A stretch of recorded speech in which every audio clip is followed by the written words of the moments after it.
DENR Mines and Geosciences Bureau Region 10 nagpahigayon og operasyon batok sa illegal mining operation sa kabukiran sa Upol, Misamis Oriental.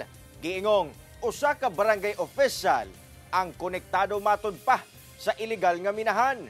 Ang detalye sa report ni James Paulo Yap.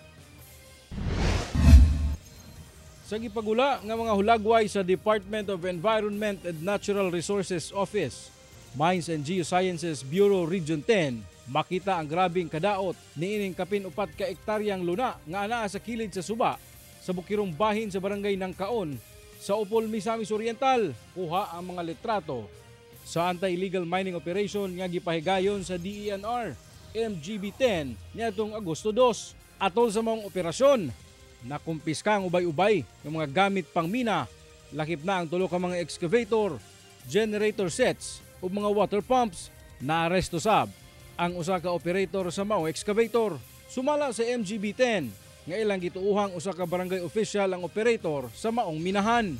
Wala na gidetalye pa sa DENR Mines and Geosciences Bureau Region 10 kung kinsa ug asang barangay ang maong opisyal nga nalambigit matud pa sa illegal nga kalihukan sa pagmina.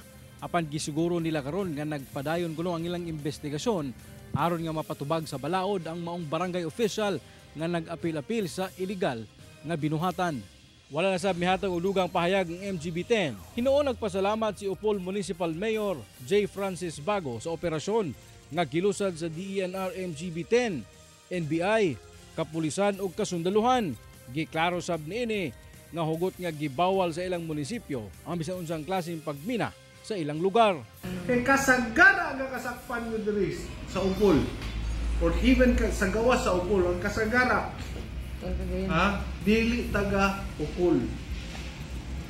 Recently na po nadakpan last week yun nadakpan sa Mahayahay Mantikaw na pero ang report Upol yapon.